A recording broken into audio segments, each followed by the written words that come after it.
This video is sponsored by Squarespace. It was a damp and cloudy morning in the Norse outpost somewhere in western Scotland. Commander Ogmund Crowstance was already on his feet, gutting a recently caught rabbit he planned to cook over his fire. He stood up to relieve his back pain and took a look around over the nearby hilly plains. To his surprise, a couple of kilometers to the south, an armed column emerged from behind the hill, marching towards them. Ogmund instantly dropped his would-be meal and alerted his companions. The battle was about to begin.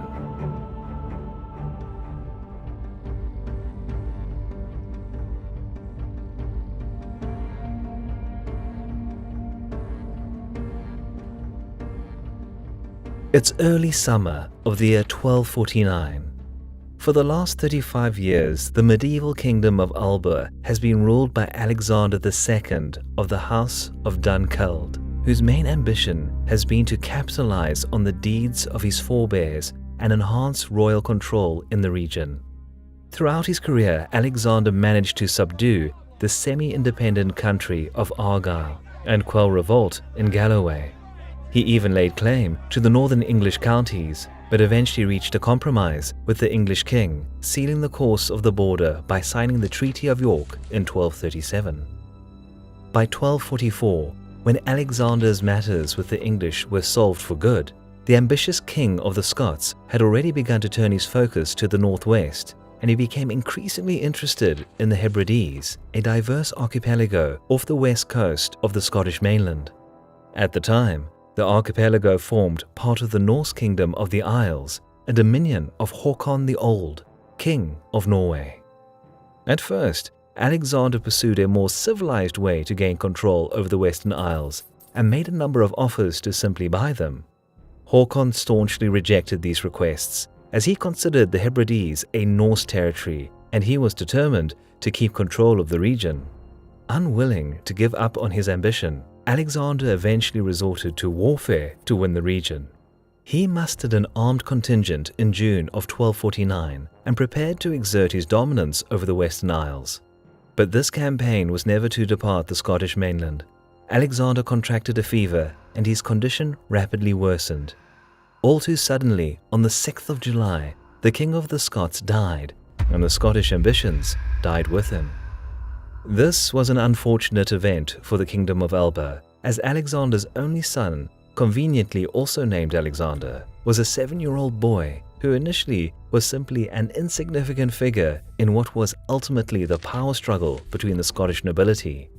As time passed by, however, none of the parties vying for power were able to dominate the young king's entourage, and upon reaching majority in 1262, Alexander managed to concentrate enough political power to unite and lead all of the Scottish clansmen. Soon after Alexander came to power, it became quite obvious that the reigning monarch was as equally ambitious a man as his late father. His aspiration was to resume his father's endeavor and finally bring the Western Isles under Scottish control. Yet just as a decade earlier, formal requests to cede the isle in exchange for gold had fallen on the deaf ears of the Norwegian King Håkon, who not only rejected the offer, but even imprisoned the Scottish envoys. This of course enraged Alexander, who saw the conquest of the Hebrides as an excellent chance to gain popularity early in his reign and to cement his position on the Scottish throne. Thus, a number of plundering raids were launched, aiming for the Norse-controlled island of Skye. The Scottish force wreaked havoc among Skye's population, and soon those atrocities brought the attention of King Håkon. Upon hearing the rumors that the Scottish action was not merely a few raids, but rather the beginning of a bigger operation to conquer the Western Isles, Håkon decided to defend his positions to the west and gather his troops. It was the beginning of the year 1263.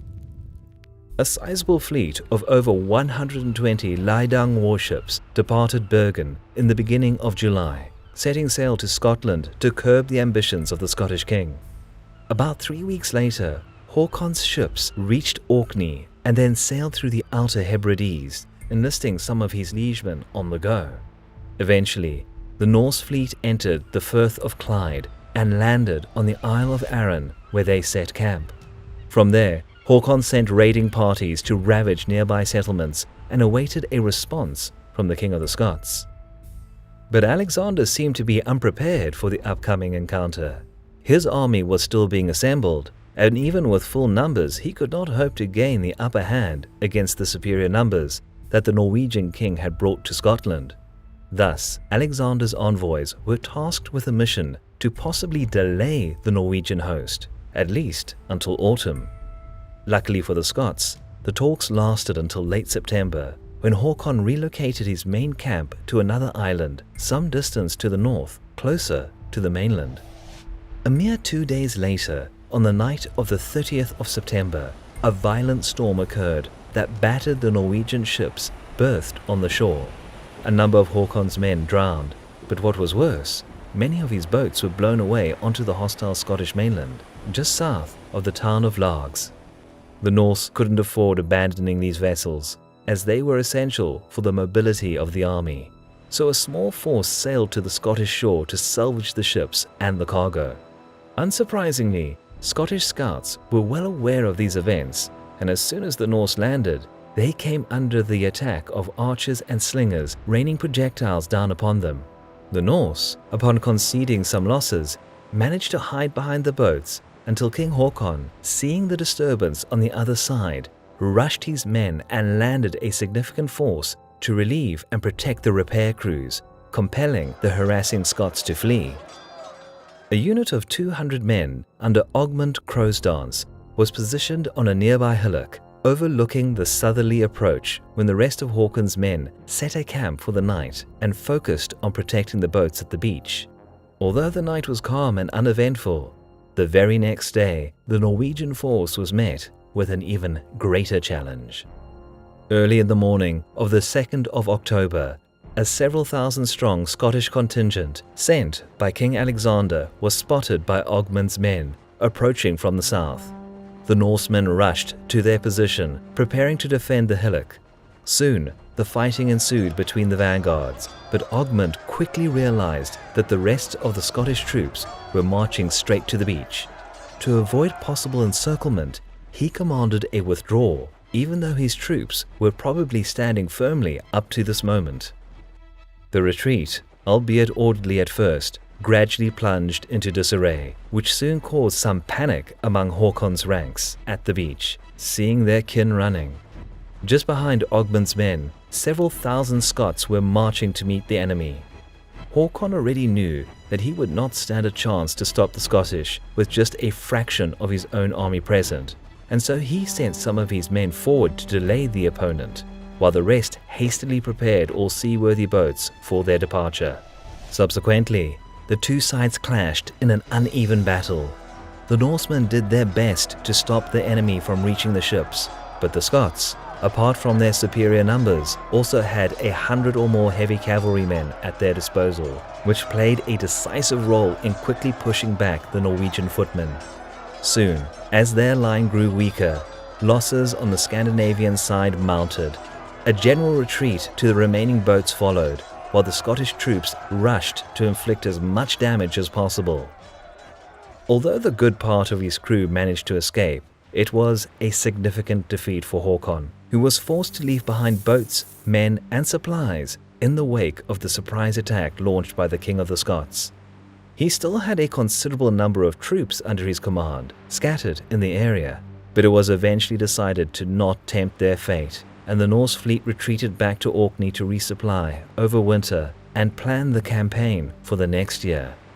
Unfortunately for Håkon, during his stay on the windy archipelago, he caught a cold and in the middle of December died, prompting his liegemen to disband the army and return back home to Norway.